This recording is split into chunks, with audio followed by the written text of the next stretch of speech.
Baik.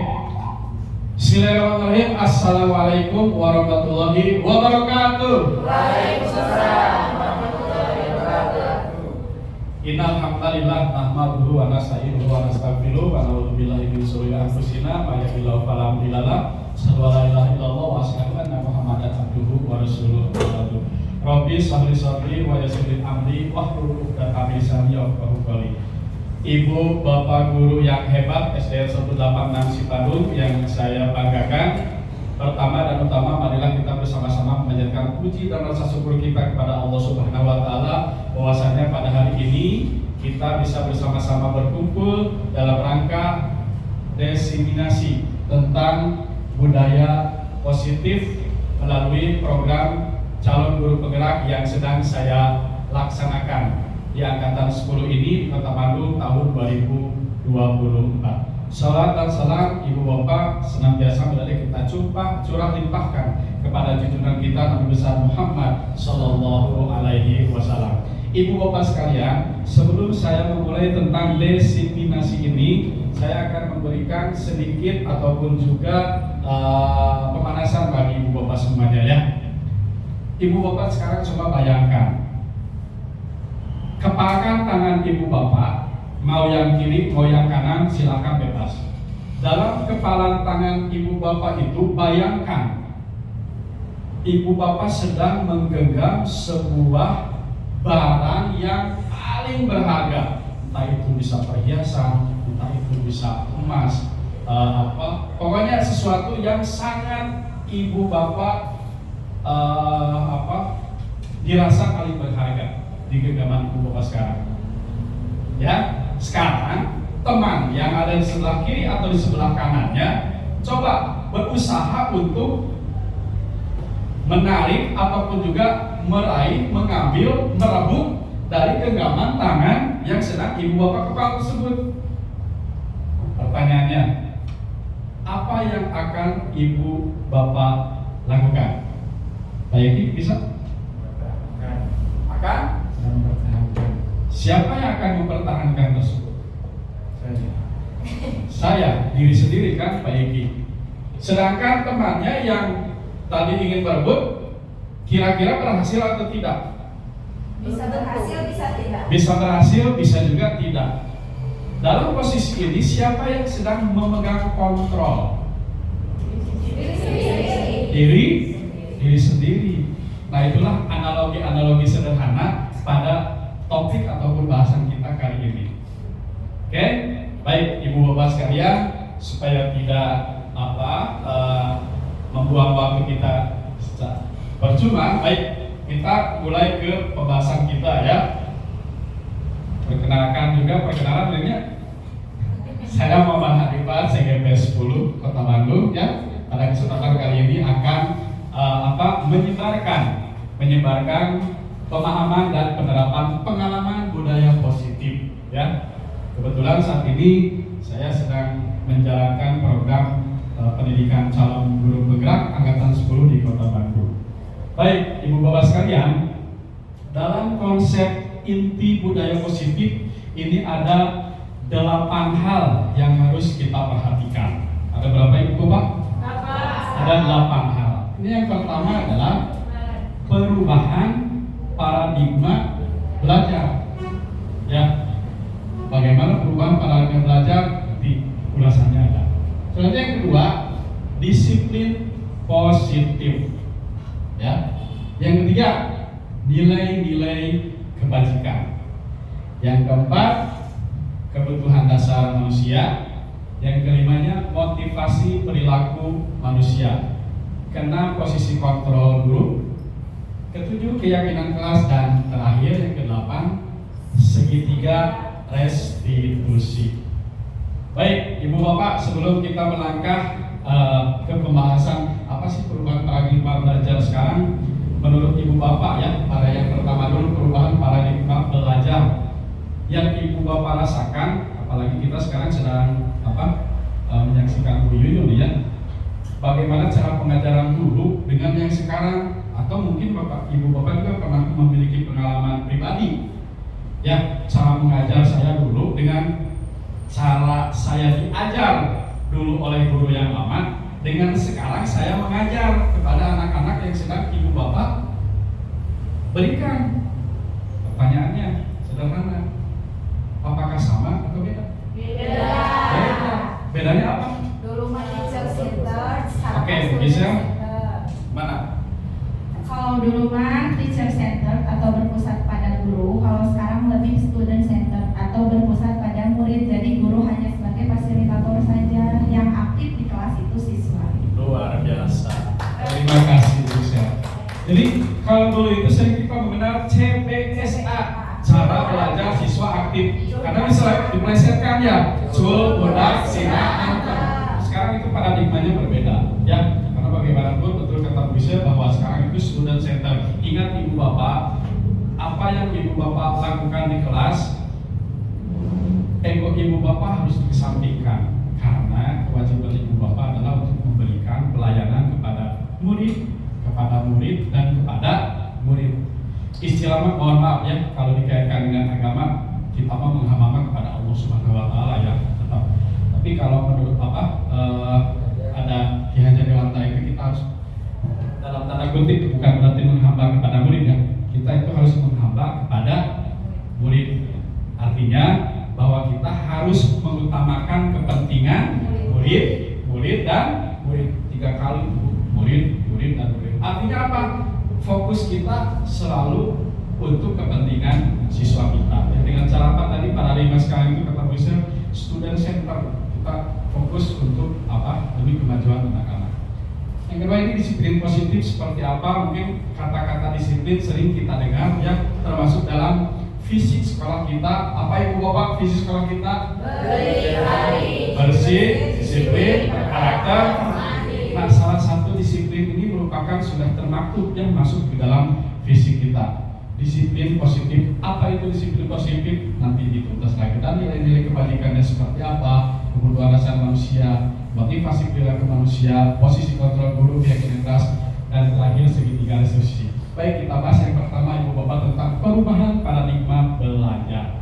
Ya, ibu bapak sering mungkin dengan adanya kurikulum merdeka sekarang ya, bahwa pembelajaran dengan paradigma baru itu, pembelajaran dengan paradigma baru adalah pembelajaran yang direncanakan berdasarkan prinsip berdasarkan ini kata kuncinya berdiferensiasi ya.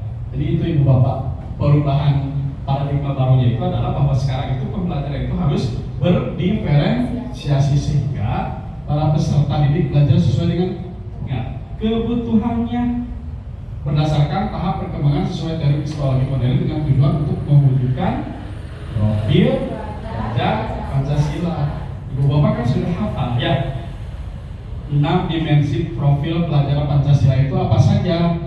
Yang pertama, beriman kepada Tuhan Yang Esa. Yang keduanya, kebinekaan global. Ketiga, bergotong royong. 4, kreatif. 4, analisis. Dan terakhir yang keenam, mandiri. Ingat ibu bapak, kata kunci perubahan paradigma belajar sekarang kita adalah berdiferensiasi. Dan kata kunci sekali lagi berdiferensiasi adalah ini belajarnya itu sesuai dengan kebutuhan siswa. Sekarang saya tanya, di antara murid ibu bapak setiap kelasnya masing-masing, kemampuannya itu sama atau berbeda? Beda. 20 di kelas 20 sama atau beda kemampuan muridnya? Berbeda. Ada yang mampu dalam hal Ada yang bagus matematika, ada yang seninya. ya, ada yang bagus dalam pelajaran tertentu. Misal murid bisa di kelas 5 dia bagus matematikanya, tetapi di dalam hal pengetahuan sosialnya sedikit berkurang gitu ya. Ada juga yang secara dia masuk pembelajarannya ke dalam pemahaman sinestetik bisa, atau psikomotor, dan dia masuk nanti lamun praktek baru masuk gitu. Itu artinya kan kemampuan anak-anak itu berbeda-beda. Kalau dulu disamaratakan bisa itu pembelajaran sarwa pada gitu. ngarangkum. Ma? Guru mah ngarangkum bae. Pengalaman ya. Ya betul. Yang saya rasakan ketika SMP juga seperti itu. Apalagi kalau pelajaran yang berhubungan dengan pelajaran apa ya umum ya, kayak sejarah atau ekonomi, wah mencatatnya luar biasa sampai tangan kita pegal ya gitu. Baik, itu ibu bapak yang harus kita perhatikan bahwa ternyata paradigma pendidikan sekarang itu kita harus bisa melakukan pembelajaran secara berdiferensiasi. Berdiferensiasi ini sendiri kata kuncinya adalah pembelajarannya itu harus disesuaikan dengan kebutuhan berdasarkan tahap perkembangan teori psikologi modern. Tujuannya apa? Ini tadi untuk mewujudkan profil pelajar Pancasila yang 6 dimensi tadi ya, yang sudah kita bacakan ataupun yang sudah kita bahas bersama. Baik ibu bapak, berikutnya lagi. Nah ini tentang miskonsepsi ibu bapak.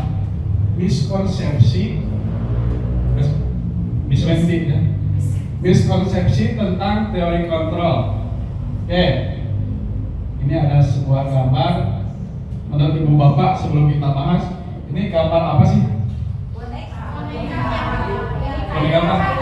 Boneka kayu.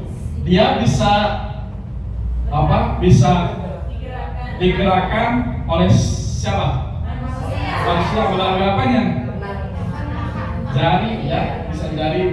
Dia bisa melakukan misalnya posisi duduk, jongkok, atau bisa berlari, berjalan dan sebagainya karena digerakkan. Ternyata ibu bapak bahwa ilusi guru mengontrol murid, ya, ilusi bahwa semua penguatan positif efektif dan manfaat. Berikutnya lagi ilusi bahwa kritik dapat membuat rasa bersalah mampu menguatkan karakter, dan ilusi bahwa orang dewasa berhak memaksa. Itu apa? Miskonsepsi tentang teori kontrol. Miskonsepsi ya.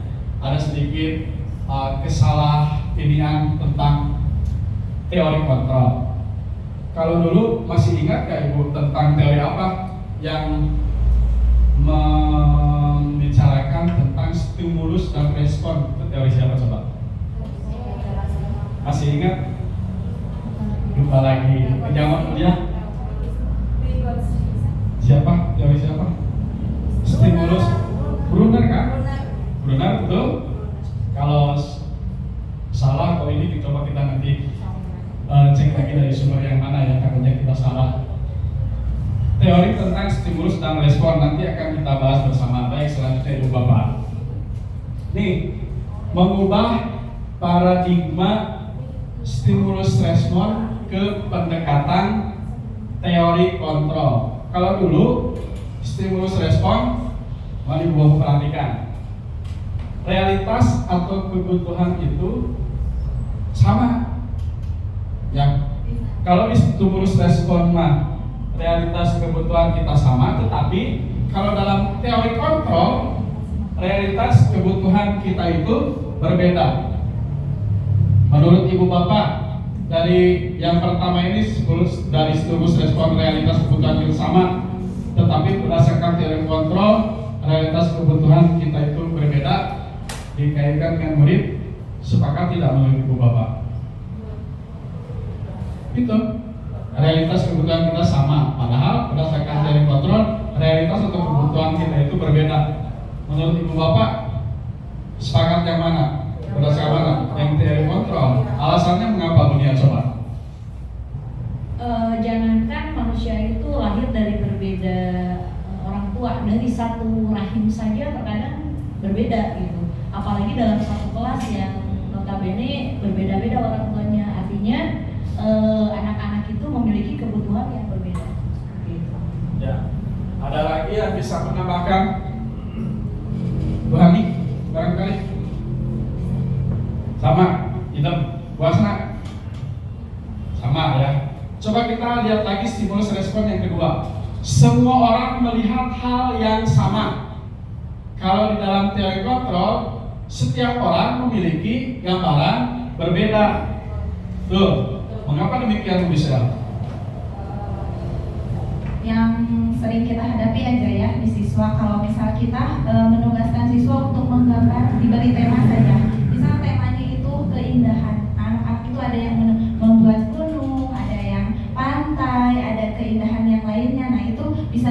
mengutarakan bahwa setiap peserta didik atau setiap orang itu memiliki gambaran yang berbeda-beda akan suatu hal seperti itu.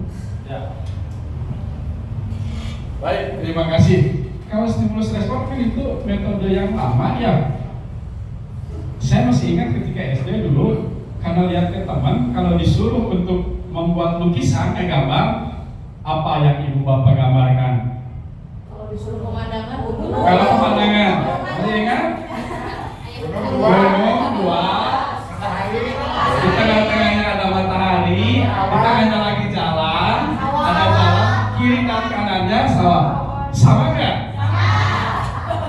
Seperti itu ya. Tapi apanya? Iya.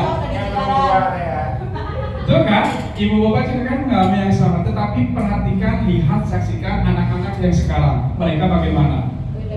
Mereka sudah memiliki ide-ide masing-masing ya, sudah bisa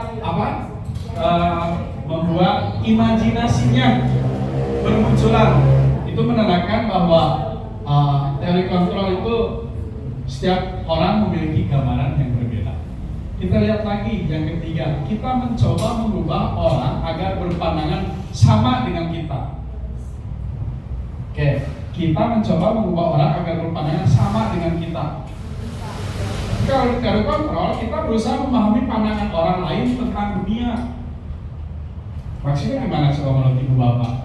Kalau mengubah itu seolah-olah memaksa menurut saluran harus menurut pada kita. Tapi kalau kita memahami setiap orang punya pandangan berbeda dan kita bukan mengikuti menghargai pandangan orang lain gitu. Kalau yang teori respon pokoknya aku juga orang gitu, paksa gitu, otoriter lah. Ada paksaan ya. Ibu bapak sudah bisa sedikit menyimpulkan bahwa kalau di stimulus respon ini ada sedikit, bukan sedikit ya, mengarah kepada paksaan ya. Tapi beda kalau dalam teori kontrol itu diapakan coba? Diberikan apa? Keleluasaan, kebebasan ya. Kalau diperhatikan, coba lihat yang keempat, orang lain bisa mengontrol saya. Tapi kalau di teori kontrol hanya Anda yang bisa mengontrol diri Anda sendiri. Betul nggak? Hanya diri ibu bapak yang bisa mengontrol diri sendiri. Saya tidak bisa mengontrol Ibu Hani misalkan, karena posisi kontrolnya ada dalam diri Ibu Hani. Begitupun juga Bu Hani tidak bisa mengontrol saya, karena posisi kontrolnya ada pada diri sendiri. Kurang lebih seperti itu. Lanjut lagi, ini coba yang ke-5.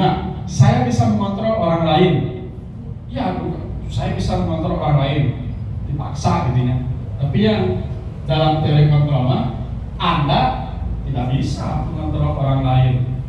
Ya. Sederhananya gini lah, Bu Siti balan Jawa gitunya. Ya itu hak Bu Siti, itu apakah saya Bu Siti balan Jawa gitu? Pas saya kepanasan gitu. Kemudian uang Bu Siti ya, yang disukainya Bu Siti, kenapa juga saya harus ikut campur gitu? Ya baik. Tapi kalau di sininya Anda tidak bisa mengontrol orang lain. Pemaksaan ada pada saat bujukan gagal. Pemaksaan ada pada saat bujukan gagal. Misalnya siswa gagal dalam mengerjakan matematika misalnya.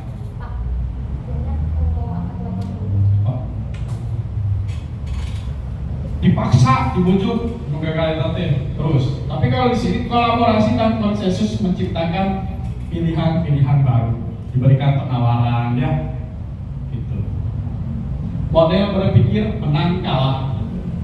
Di stimulus respon ayat menang, ayat kalah. Tapi coba lihat di posisi kontrol, di teori kontrol. Model berpikirnya itu adalah menang, atau istilah yang lebih kerennya apa? Win-win solution. Kalau menang kalah mah egois. Abdi menang, Daiki kalah, Daiki ya. Tapi kalau di sini mah kita harus sama-sama menang. Artinya win-win solution. Tidak ada yang kalah. Harus menang dua-duanya atau win-win solution itu.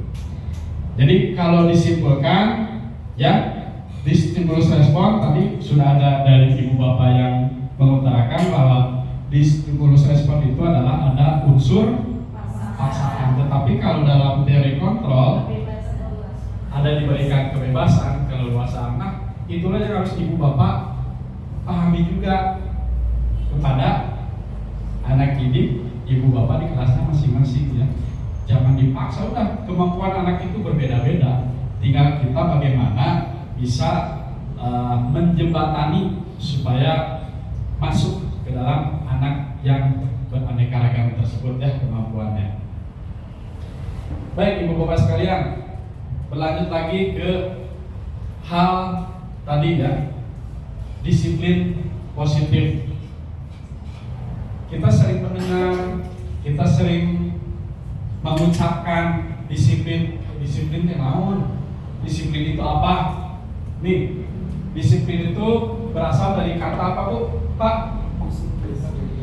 Disiplina, yang artinya belajar. Jadi disiplin itu artinya belajar. Disiplin mengacu pada disiplin dari yang memiliki tanggung jawab terhadap apa yang dilakukannya berdasarkan nilai-nilai yang diyakininya. Lantas setelah kita tahu apa itu disiplin, kaitkan lagi dengan disiplin positif. Apa sih disiplin positif itu?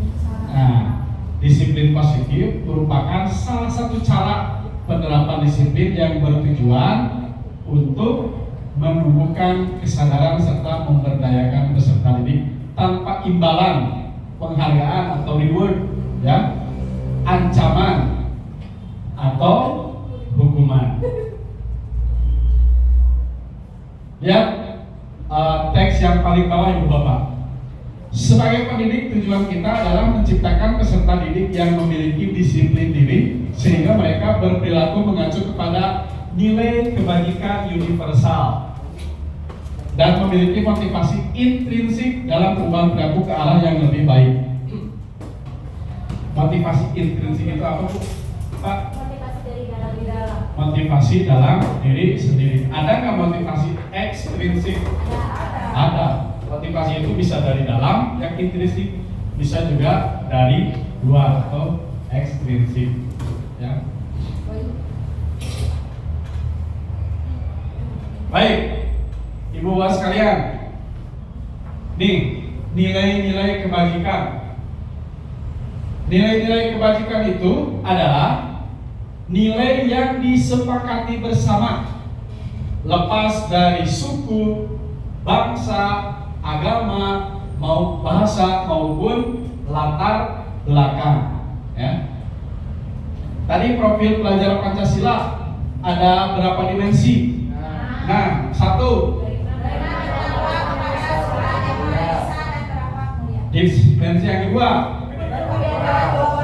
Dimensi yang ketiga. Keempat. Lima. Dan terakhir keenam.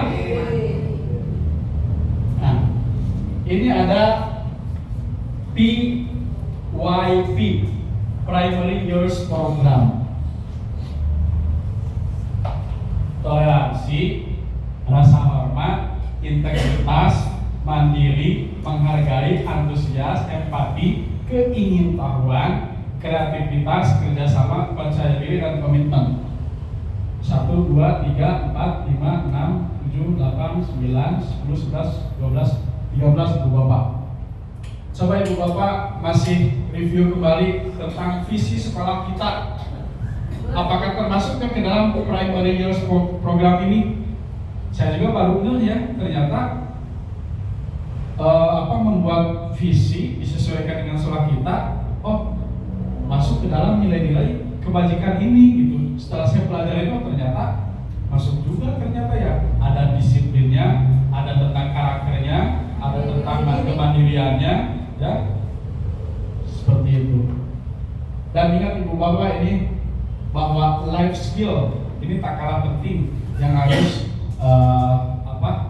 dikuasai oleh anak didik kita, ya. Karena dengan life skill ini dapat dipercaya, ya, lurus hati, pendengar yang aktif, tidak merendahkan orang lain, dan selalu memberikan yang terbaik tentunya.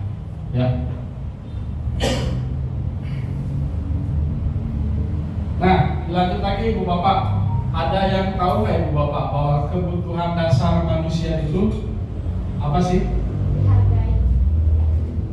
Dihargai. Ada beberapa nanti akan kita bahas ya, apa saja sih kebutuhan dasar manusia itu. Ibu Bapak, kebutuhan dasar manusia itu adalah segala sesuatu yang kita lakukan untuk mendapatkan apa? Apa yang kita inginkan. Seluruh tindakan yang kita lakukan memiliki tujuan tertentu, dan semua usaha terbaik yang kita lakukan adalah dalam rangka agar kebutuhan dasar kita terpenuhi dengan baik. Sebelum dibahas apa saja di kebutuhan dasar manusia, menurut Ibu Bapak ada berapa kebutuhan dasar manusia? Menurut Ibu Bapak ada berapa? Ada berapa? Ada banyak. Pak Yodi ada berapa? Ada banyak. Ya, kalau Pak ingat, ayo kita bahas.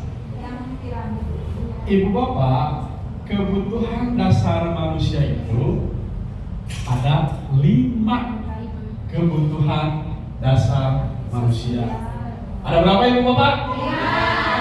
Ini berdasarkan teori ya. Kebutuhan dasar manusia itu ada 5 ternyata. Kita bahas satu-satu. Yang pertama nih, info ya, mohon maaf, harusnya bertahan hidup. Ini kebutuhan dasar yang pertama adalah bertahan hidup. So, cara ibu mempertahankan hidup Ibu Bapak kumaha? Makan hasilnya dari apa?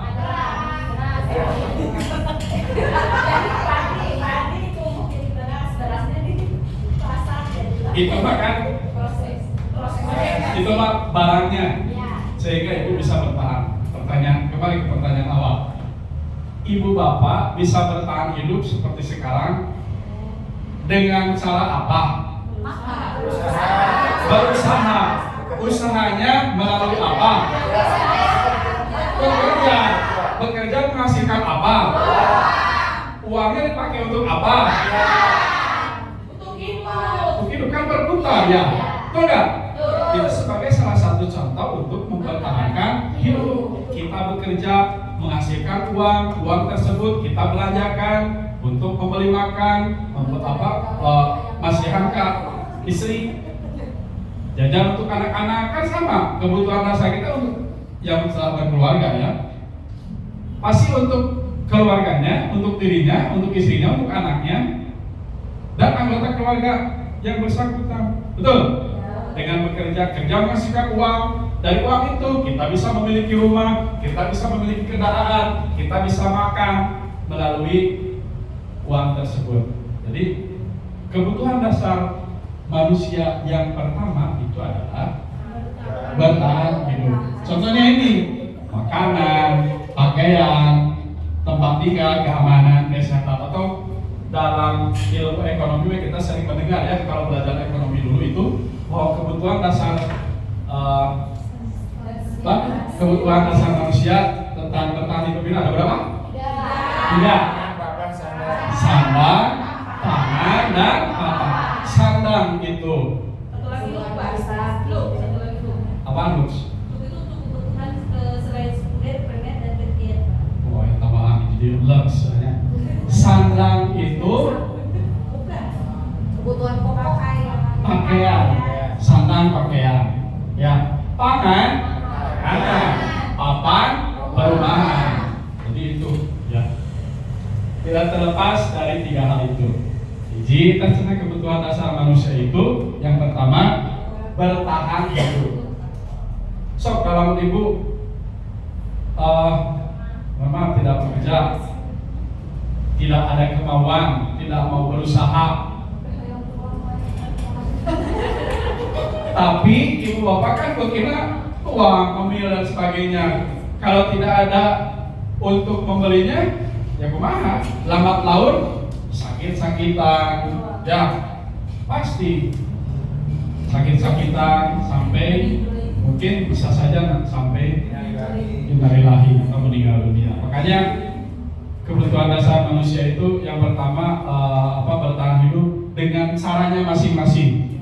Ada yang bisa menjadi seorang guru, menjadi pedagang, menjadi wira swasta, pengusaha, nelayan, petani dan sebagainya. Ya, yang kedua Ibu Bapak, kebutuhan dasar manusia, kasih sayang dan rasa diterima. Betul nggak? Rasa diterima dipedulikan, rasa diterima dipedulikan, berbagi, kerjasama, menjadi bagian dalam kelompok. Ya seperti kita ini, bagaimanapun sekolah itu merupakan suatu lembaga, suatu institusi yang di dalamnya harus ada apa? Kasih sayang dan rasa diterima. Kebayang nggak kalau ibu bapak misalnya dalam bekerja di sekolah kita tidak memiliki rasa kasih sayang, bukan kasih sayang ini ya, maksudnya kasih sayang terhadap teman, terhadap lingkungan kerja kita. Nyaman nggak? Kalau nggak ada mah nggak nyaman. Kalau ada mah ya kalau ada rasa kasih sayangnya ya nyaman. Tapi kalau nggak ada malah nyaman. Tapi yang dirasakan Bu Gisel sekarang selama kurang lebih 6 tahun di sini, berapa tahun di sini? 4 tahun di sini, yang dirasakan bagaimana? Nyaman. Dari nyaman itu karena adanya cermisti ya, adanya diterimaan dari Bu Gisel di sini dan oleh guru-guru yang lain. Lamun Bu Gisel tadi tampil di dia mah, kalau Bu Gisel tidak diterima di sini, apa yang dirasakan? Tidak enak ya, baik tidak enak untuk Bu Gisel sendiri ataupun juga para guru-guru yang lainnya kan nggak enak juga. Kalau kita merasa dipedulikan oleh orang lain, enak tidak? Enak. Begitupun kalau kita peduli kepada orang lain, udah pasti ke rekan-rekan sejawat, apalagi peduli terhadap anak didik kita. Itu mah yang tugas pokok kita ya. Review Ibu Bapak, 5 kebutuhan dasar manusia. Yang pertama, bertahan hidup. Yang kedua, kasih sayang dan terima. Yang ketiga, penguasaan. Apa sih penguasaan teh? Harga diri, keinginan untuk dianggap, memimpin, berprestasi, diakui dan didengar. Berjalan nggak di sini? Berjalan nggak? Jalan ya. Bagaimanapun ibu bapak sebagai sosok seorang guru harus memiliki harga diri yang harus baik. Pertama lagi keinginan untuk dianggap. Saya merasakan dianggap sama kepala sekolah. Apakah merasa seperti itu? Ada nggak perasaan seperti itu? Kalau ada, silakan saja langsung menghubungi saya. Syukur-syukur tidak ada ya. Sebaliknya, kalaupun saya tidak dianggap oleh ibu bapak, kan gak enak juga. Betul apa betul? Betul. Begitupun ibu bapak, kalau tidak dianggap oleh rekan, oleh atasan, kan gak enak juga ya. Artinya ibu bapak jadikanlah materi tentang budaya positif ini, mudah-mudahan bisa mencerahkan kita semua supaya satu sama lain di antara keluarga besar kita SDN 186 lebih kompak, lebih baik lagi dalam memberikan pelayanan terbaik kita untuk anak didik kita ya. 3, kebutuhan dasar manusia. Yang pertama bertahan hidup, yang kedua kasih sayang dan rasa diterima, yang ketiga yang keempat kebebasan. Bukan kebebasan sebebas-bebasnya, tapi tetap dalam koridor. Lihat nih, kebebasan yang dimaksud adalah mandiri, memiliki pilihan, mencoba hal baru, mampu mengendalikan arah dirinya. Ayat mandiri punya, ayat deli. Visi kita sesuai dengan materi kita pada kali ini. Mencoba hal baru. Jadi salah satu Apa? Hal baru. Ibu bapak merasa hal baru nggak? Saya melakukan diseminasi seperti ini terkait apa yang ditugaskan oleh saya. Baru nggak? Baru. Padahal sering, tapi secara formal seperti ini baru kali ini ya. Nah, nanti mah coba terus ada lagi hal-hal baru seperti ini dengan cara ya ibu bapak mengikuti program berikutnya. Mampu mengendalikan arah dirinya. Apa bisa? Mampu mengendalikan arah dirinya, ya. Dan terakhir, kebutuhan dasar manusia yang kelima apa? Kesenangan. Betul? Happy. Apakah ibu bapak merasa senang hari ini? Senang. Bermain, humor, antusiasme, tertawa, itu kan salah satu bentuk kesenangan, kebahagiaan. Ya, terus bapak terkabayang, ya, saya tidak bisa membayangkan kalau ibu bapak datang ke sekolah, saya melihat ibu bapak dalam keadaan cemberut, dongkap ke kelas, baut, keluar ke kelas, keluar di kelas sambutut bahasa Inggrisnya apa ya? Kecut, cemberut, kan nggak enak dilihatnya ya. Tapi kenapa ya si ibu guru ini datang jemput? Ya kasihannya apa ibu bapak? Kasihannya kepada anak didik jadi terbawa suasana orang mari guru nanti ya kan pembelajaran nggak akan baik ya. Belajarlah ibu bapak berusaha profesional meskipun memiliki permasalahan, pasti masalahnya selalu ada di antara kita ya. Saya juga punya masalah, ibu bapak juga memiliki masalahnya satu dengan yang lain. Tapi jangan sampai dibawa-bawa ke dalam bekerja atau ke dalam kelas di mana tempat ibu bapak mengajar. Yang menjadi korban nanti siswa. Ya, gitu. Oke, jadi paham ibu bapak ya. Sekarang ingat bahwa kebutuhan dasar manusia itu ada 5. Yang pertama bertahan hidup, yang kedua kasih sayang dan rasa diterima, ketiga penguasaan, keempat kebebasan, dan yang kelima kesenangan. Itu 5 kebutuhan dasar manusia. Tahu ya sekarang tadi tahunnya lu piramida gitu. Ya, karena sekarang mah tahu bahwa 5 kebutuhan dasar manusia itu ada 5. Berikutnya lagi ibu bapak, motivasi perilaku manusia. Ya, tadi sudah dibahas sekilas, Bu Novi. Ada berapa macam motivasi kan? Ada yang dari dalam. Ada 2. Ada yang dari dalam dan ada yang dari luar. Dari dalam itu intrinsik. Kalau dari luar ekstrinsik. Kalau yang dari luar ini ada 2 ibu bapak. Ya, motivasi perilaku manusia ini kalau dikategorikan, kalau yang dalam motivasi ekstrinsik atau dari luar itu yang pertama menghindari ketidaknyamanan atau hukuman. Dan yang keduanya mendapatkan imbalan atau penghargaan dari orang lain. Ini motivasi ekstrinsik. Maksudnya apa coba? Ada yang bisa menjelaskan? Motivasi ekstrinsik.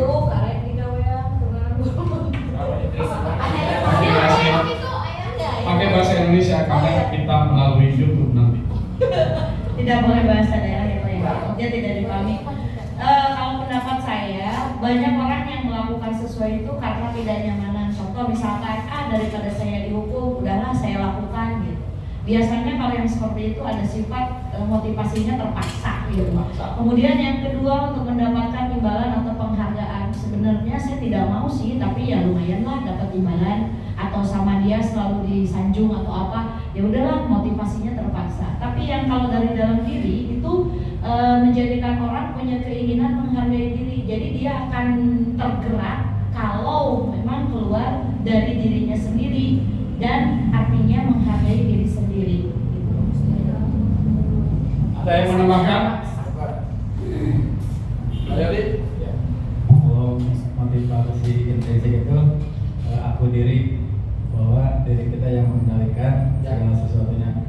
Kalau ekstrinsik berarti aku sosial, bahwa kita bisa berubah dan dihargai oleh orang lain dari luar. Terima kasih Pak Yodi dan Munia atas penjelasan tentang motivasi ekstrinsik dan motivasi intrinsik. Kata kunci sebenarnya sudah dibahas oleh Munia tadi. Kalau motivasi ekstrinsik itu kan ada unsur apa? Keterpaksaan, ya. Tetapi kalau intrinsik, seperti tadi, karena itu keluar dalam dirinya sendiri. Jadi keinginan sendiri, begitu. Ya, memang sebenarnya ada kalanya motivasi ekstrinsik juga harus kita miliki. Tapi yang harus paling dominan mana coba menurut Ibu Bapak? Motivasi intrinsik. Karena tadi di awal bahasan kita bahwa yang mengendalikan adalah diri kita sendiri, termasuk motivasi ini. Ada tambahan yang lain menurut Ibu Bapak? Bahasa? Kalau kita melakukan sesuatu yang keluar dari diri sendiri, justru sebetulnya unsur-unsur ekstrinsiknya juga kecapai. Contoh, kita melakukan atas keinginan sendiri atau kontrol diri. Tanpa kita sadari, kita akan mendapatkan penghargaan dari orang lain. Tanpa sadar juga kita akan tidak dapat mendapat hukuman. Jadi ketika kita melakukan unsur atau sesuatu berasal dari diri sendiri, apalagi dengan ikhlas, maka unsur-unsur ekstrinsiknya itu otomatis akan tercapai. Tapi kalau kita melakukan unsur ekstrinsik, itu seolah-olah di intrinsiknya nggak akan keluar karena terpaksa itu. Tapi bagaimana Pak kalau misalnya ada perkataan saya baca pernah di BNN, di situ tertera kalau kita itu harus dipaksa, terbiasa. Seperti hanya anak yang membaca, kita dipaksa, mereka lama-lama terbiasa. Jadi unsur motivasi ekstrinsik itu nggak semuanya negatif. Gitu. Betul. Baik. Bisa. Bahasannya nanti ada, Bu Endi, tentang bagaimana kita harus memberikan paksaan kepada anak, yaitu nanti Dengan bahasannya tujuan ada. hal positif. Dan tentu memiliki tujuan juga tertentu. Ada kalanya kita harus memberikan anis atau hukuman kepada anak, tapi disesuaikan dengan tingkat kesalahan dari anak-anak itu sendiri. Ibu Bapak ini sedikit bercerita tentang motivasi manusia ini yang betul ya, bahwa motivasi tertinggi itu memang harusnya kan dalam intrinsik dalam diri sendiri. Kenapa? Ya namanya juga manusia memiliki proses, Ibu Bapak. Saya terlahir dari 10 bersaudara dengan orang tua purnawirawan TNI Angkatan Darat, sudah almarhum, kata saya 2021 meninggal. Dari 10 itu 3 meninggal, saya paling bontot. Saya itu anak bungsu. Kalau sekarang dari 7 bersaudara. Orang tua saya pensiun ketika saya sedang mau ke TK, sekitar usia 5 tahun lah. Singkat cerita Ibu Bapak, ketika saya akan melanjutkan ke perguruan tinggi, ya orang tua saya sudah tidak sanggup. Nih, sok silakan saja kamu kuliah, tapi Bapak tidak akan membiayai kamu kalau kamu kuliahnya ke swasta. Bapak mah bisa memuliakan kamu asal kamu kuliah ke negeri. Ya negeri di mana Bu paling bilang kan selain UIN sekarang ya. Sekarang itu saya dulu kuliah dulu D2, alhamdulillah lulus seleksi di Cibiru, masih biayaan. Beres D2, ingin melanjutkan ke S1, sudah angkat tangan. Bapak mau gak akan lagi membiayai kamu karena Bapak sudah tua dan sebagainya. Saya tahu diri. Nah kaitan dengan materi ini, ya saya kan umum keinginan juga. Saya nggak puas untuk melanjutkan kuliah sampai D2, saya ingin melanjutkan S1. Mungkin pengalaman ini pada dasarnya Ibu Bapak ya. Akhirnya apa Bu? Saya melanjutkan ke S1 dengan biaya sendiri, menjadi tenaga honor, seorang guru, ngajar les, sambil bekerja juga di PB Mutiara, sampai sekarang memang di PB Mutiara ya. Ngajar les juga, kerja di catering pernah, kredit ke celana jeans ataupun juga tas ke teman-teman kuliah, pernah juga. Artinya apa? Ya saya muncul motivasi untuk apa? Membiayai kuliah saya. Kalau saya tidak seperti itu, saya tidak akan bisa lulus. Ya mungkin itu cerita pendek Ibu Bapak ya tentang materi berkaitan dengan ini. Motivasi muncul ada dalam diri sendiri. Kayak namun saya tidak memiliki motivasi, saya tidak memiliki keinginan, mungkin saya tidak akan bisa menyelesaikan kuliah S1. Seperti itulah kira-kira. Jadi perjalanan hidup itu harus kita selingi ataupun juga harus dibarengi dengan apa? Motivasi dari diri sendiri. Oke itu Bapak, itu mah intermezzo saja ya Ibu Bapak ya. Lanjutkan lagi Ibu Bapak. Nah, coba dalam kaitan ini ya ada hukuman, ada konsekuensi, dan ada restitusi. Tanpa Ibu Bapak sadari, ketika Ibu Bapak sedang mengajar di kelas, Ibu Bapak melakukan 3 hal ini. Ada kalanya Ibu Bapak berperilaku sebagai memberikan hukuman, ada juga konsekuensi, ada juga restitusi. Kalau hukuman tidak terencana, tiba-tiba. Kedua, murid tidak tahu apa yang akan terjadi, tidak dilibatkan. Ketiga, bersifat searah, berupa hukuman fisik atau psikis. Kalau konsekuensi terencana, disepakati sesuai peraturan, murid tetap dibuat tidak nyaman, sikap guru selalu memonitor. Itu konsekuensi. Kalau restitusi, proses menciptakan kondisi bagi murid untuk memperbaiki kesalahan.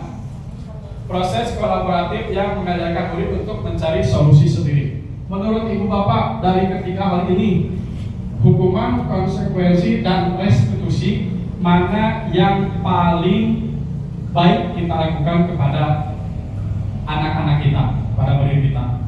Konsekuensi. Ayo. Ya berarti apa? Konsekuensi. Berarti konsekuensi mah yang tadi Bu Weti. Jadi sesuatu yang dipaksakan tetapi dengan tujuan baik gitu. Seperti itu ya. Nah, sudah disepakati. Ya sudah disepakati, tapi kan ada kesepakatan. Cuma kan tidak sepakat itu tidak berarti 100% ikut. Tetap ada ketidaknyamanan. Tapi murid tidak nyaman. berarti yang harus kita lakukan sebenarnya yang paling kiri, yang tengah atau yang kanan? Yang kanan restitusi ya, karena menciptakan kondisi bagi murid untuk memperbaiki kesalahan. Dan yang kedua, proses kolaboratif yang mengajarkan murid untuk mencari solusinya sendiri. Nanti ada contohnya lah ya, contoh kasus salah satu murid di kelas 5 ada yang diolok oleh temannya, dibully lah, ada juga yang berkelahi, dilakukan langkah-langkah restitusi. Kalau tadi 5 kebutuhan dasar manusia ya Ibu Bapak ya. Nah sekarang 5 posisi kontrol guru. Ada kalanya posisi ia teh ayah di Ibu Bapak. Ada kalanya 5 posisi ini pernah dilakukan oleh Ibu Bapak di kelasnya masing-masing. 5 posisi kontrol guru itu yang pertama sebagai penghukum. Lu tadi teh apa hukumnya kumahanya? Sebenarnya ada nanti. Yang kedua sebagai pembuat merasa bersalah. Yang ketiga, guru teh bisa sebagai teman. Yang keempat, guru sebagai pemantau. Dan yang kelima, guru sebagai manajer. Nah Ibu Bapak, sekali lagi tanpa Ibu Bapak sadari bahwa ternyata Ibu Bapak teh memiliki 5 posisi kontrol ini, dan kelima ini harus ibu bapak miliki sesuaikan dengan kondisi. Oh ya mah guruna, saya bertindak sebagai penghukum.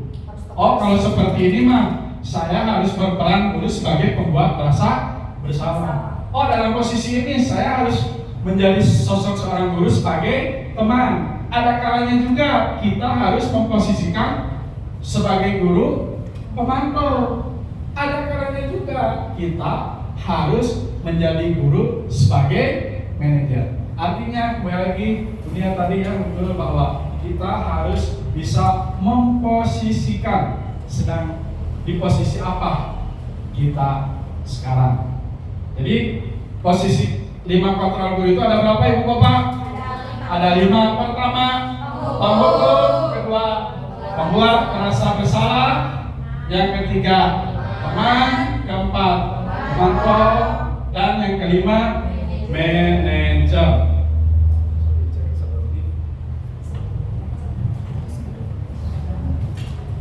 Berikutnya lagi ibu bapak, tolong dipahami ya, dan diingat bahwa tentang 5 posisi kontrol guru ini. Nah, berikutnya lagi contoh penerapan 5 posisi kontrol guru. Contoh penerapan posisi kontrol guru. Ada kasus siswa tidak memakai atribut lengkap saat upacara bendera. Kalau penghukum hormat pada bendera selama 1 jam, itu penghukum, hukuman anak. Karena kamu tidak memakai atribut lengkap saat upacara bendera, hormat kepada bendera selama 1 jam. Oh berarti si guru EKT sedang berperan ataupun juga bertindak sebagai penghukum. Tapi coba lihat kalau sebagai teman. Ayo dong, ikuti aturan sekolah, tolong bantu ibu atau bapak kali ini saja. Sudah tidak apa-apa, lain kali jangan berbuat seperti ini lagi ya. Itu sebagai teman. Pernah ibu bapak seperti ini? Pernah juga yang pertama sebagai pembuat merasa bersalah, apalagi di Suwerti ya. Berapa kali ibu bapak harus memberitahu kamu selalu mengecewakan ibu atau bapak. Nah itu peran guru sebagai pembuat rasa bersalah. Tanpa salah, oh bening saya itu berbuat seperti ini kalau saya berkata-kata seperti ini pada anak didik kita. Yang keempat sebagai pemantau. Kamu sudah melanggar peraturan sekolah. Kamu tahu konsekuensinya. Setelah upacara, kamu membeli atribut ke koperasi dan jangan diulangi lagi ya. Nah itu sebagai pemantau dipantau, oh sini memakai atribut, sini nak. Kamu udah beberapa kali berpalihan tidak memakai atribut ke koperasi ya, beli. Nanti jangan diulang lagi. Itu sebagai dan terakhir, kalau guru sebagai seorang manajer, tadi kan, apakah kamu tahu kesalahanmu kan? Kira-kira bagaimana kamu memperbaiki kesalahanmu? Coba di antara kelima ini, coba simak menurut ibu bapak, mana yang paling bijaksana? Mengapa? Coba. Tidak langsung menjudge. Mak bisa. Tidak langsung menjudge gitu. Jadi bertanya dulu kepada anak, tahu nggak kesalahannya apa gitu. Biar dia menilai diri sendirinya dulu. Jadi sadar akan dirinya. Sadar akan kesalahannya. Kalau misalnya, sadar akan dirinya. Oke. Kalau langsung dijudge, dinilai, kamu salah. Pasti anak bisa ada posisi tidak menerima gitu apa yang dikatakan itu. Berhubungan nggak sama motivasi belajarnya nanti? Berhubungan. Anaknya sehingga jarang masuk sekolah, ya tidak mau lagi datang ke sekolah karena belum sudah dijudge seperti itu. Jadi yang lebih baik kita sebagai manajer.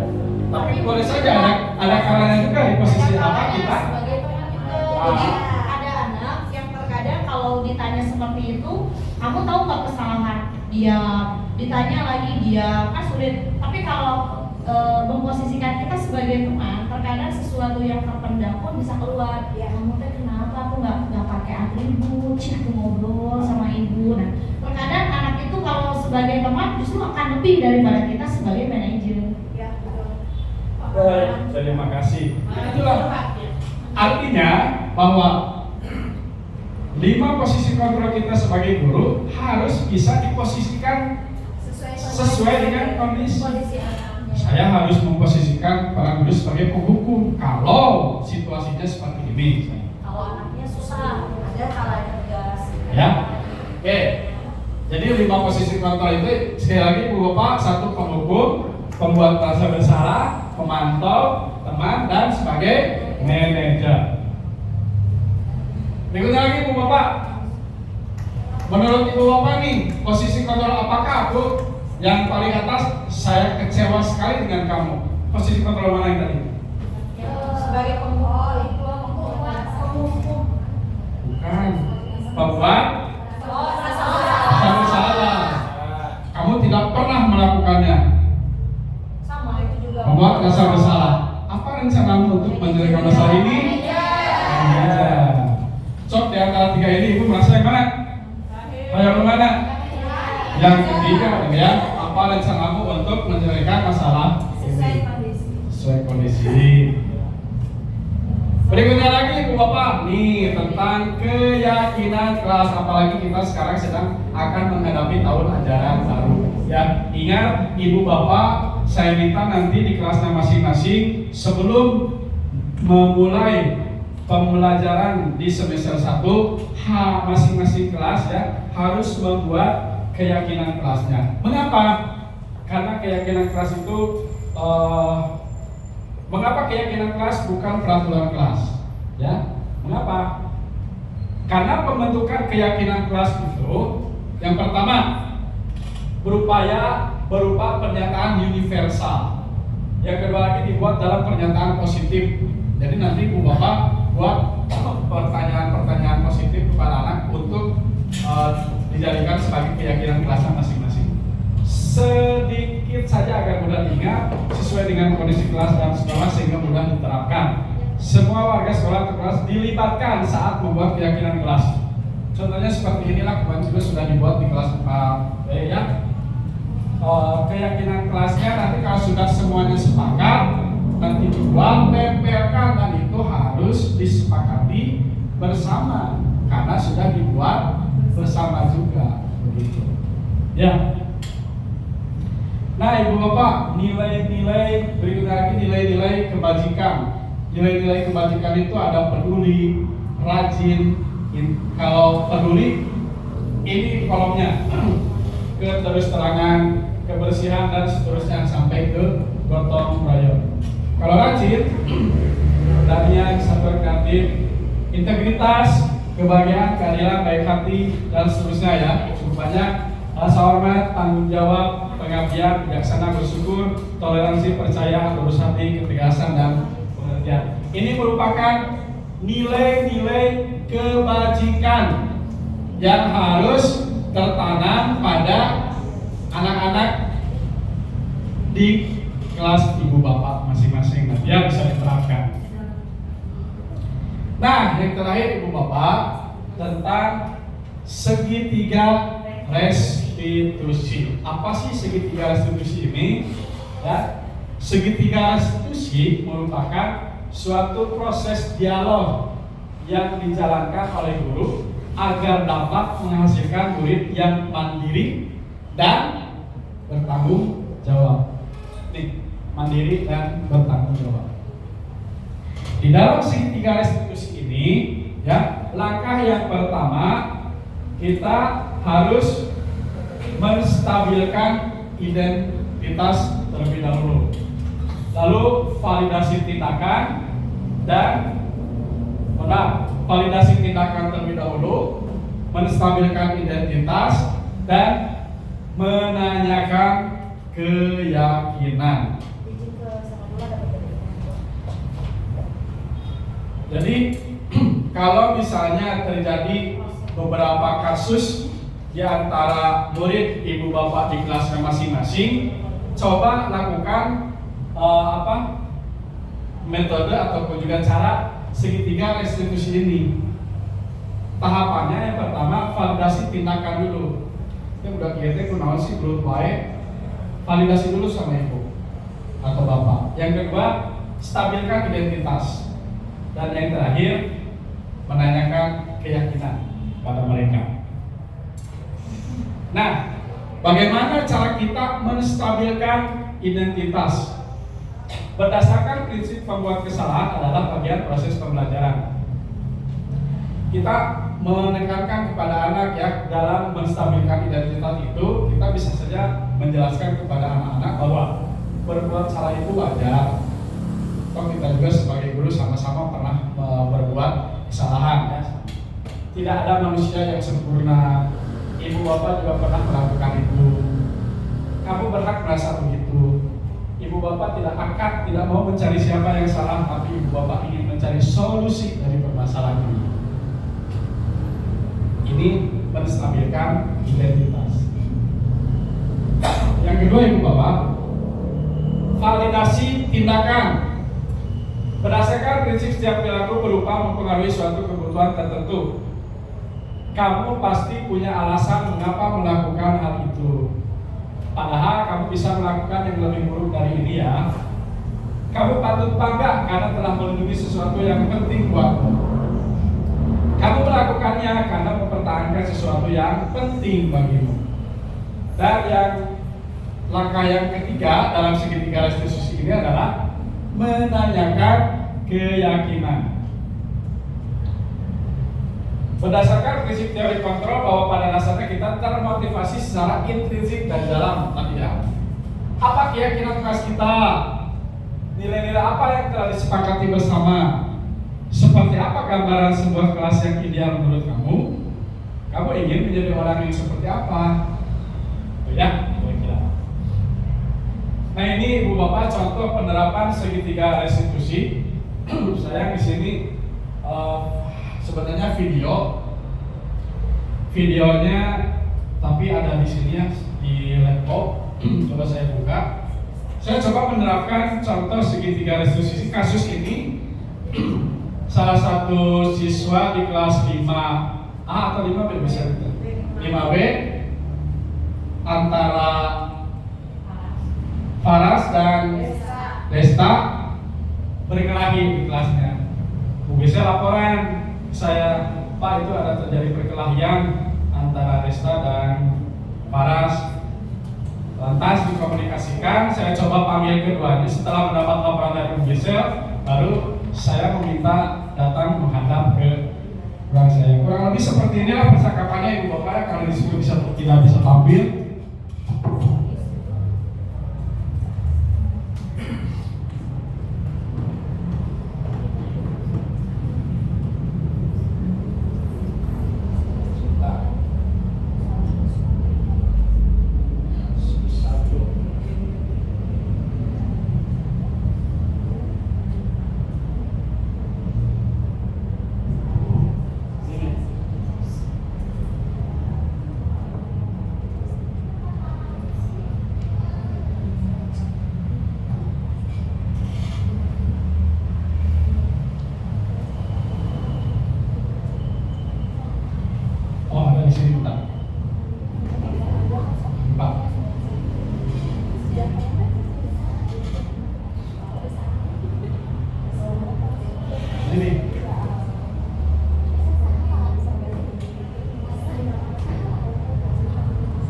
Ini ada suaranya, Miki.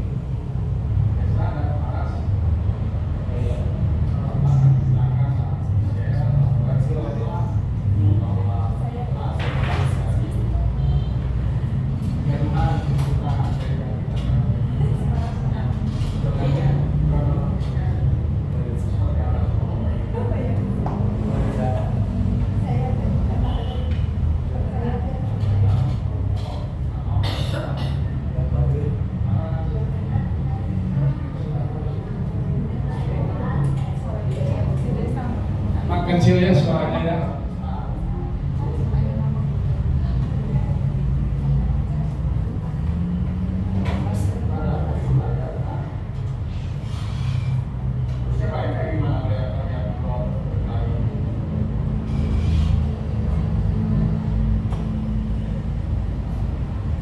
Ya artinya ibu bapak bahwa segitiga restitusi ini, ingat yang pertama itu kita harus menstabilkan identitas terlebih dahulu dengan menanyakan kepada siswa apa yang terjadi, apa yang dilakukan antara kalian berdua itu menurut kalian salah atau benar. Kita hanya memberikan pertanyaan-pertanyaan yang bisa mengarah kepada siswa merasa bahwa oh ya, apa yang dilakukan itu adalah salah. Setelah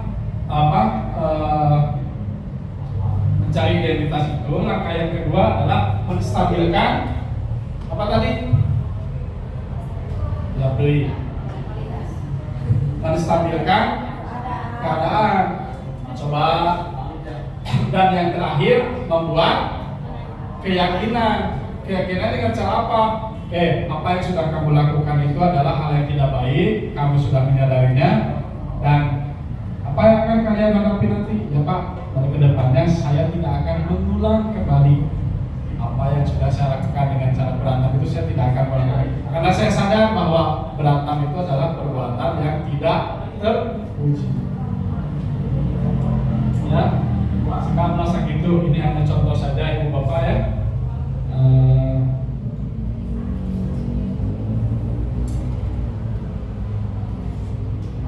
Itu Ibu Bapak salah satu contoh penerapan segitiga restitusi yang pernah beberapa waktu yang lalu saya berikan kepada anak kelas 5. Sebagai penutup, Ibu Bapak guru yang hebat, dalam penerapan program disiplin positif, guru hendaknya menetapkan standar kepribadian, profesional, dan sosial yang baik sehingga mampu melakukan refleksi diri dalam posisi kontrol saat ini.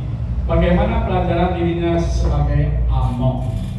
Ya, itu saja Ibu Bapak diseminasi tentang budaya positif dari modul 1.4 yang sedang saya lakukan ini dari program calon guru penggerak angkatan ke-10 Kota Bandung tahun 2024. Terima kasih atas kehadiran Ibu Bapak semuanya. Mudah-mudahan apa yang saya sampaikan bisa menjadikan manfaat bagi Ibu Bapak semuanya. Itu saja yang dapat saya sampaikan. Mohon maaf atas segala kekurangan.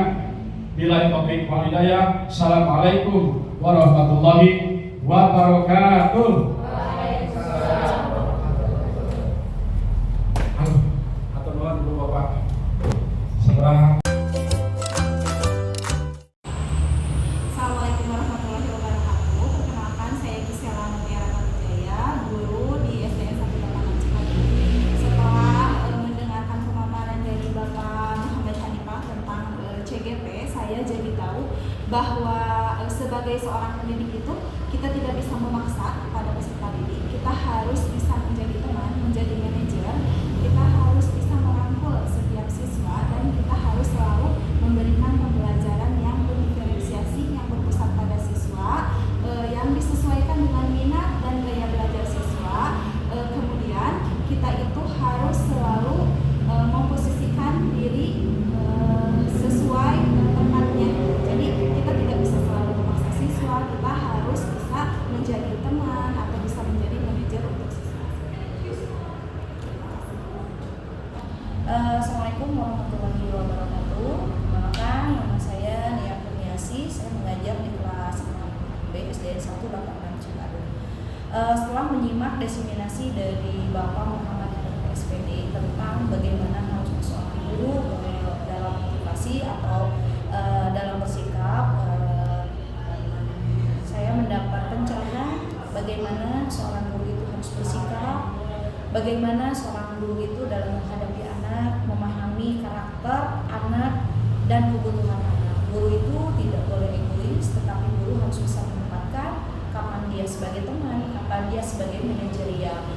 Seorang guru harus bisa memahami, menempatkan posisi dan merasa anak nyaman di kelas, bahagia. Maka tujuan dari pendidikan Merdeka Belajar pun akan tercapai. Terima kasih. Sekian. Assalamualaikum warahmatullahi wabarakatuh. Bismillahirrahmanirrahim. Assalamualaikum warahmatullahi wabarakatuh. Perkenalkan, saya Ibu Sumayati Monika, guru di SDN 1 Lapangan Cikadut. Setelah mengikuti diseminasi CGP ini, saya lebih tahu bahwasannya saya sebagai guru harus memposisikan diri sebagai teman, sebagai manajer, dan bisa mungkin sebagai partner yang baik untuk anak-anak.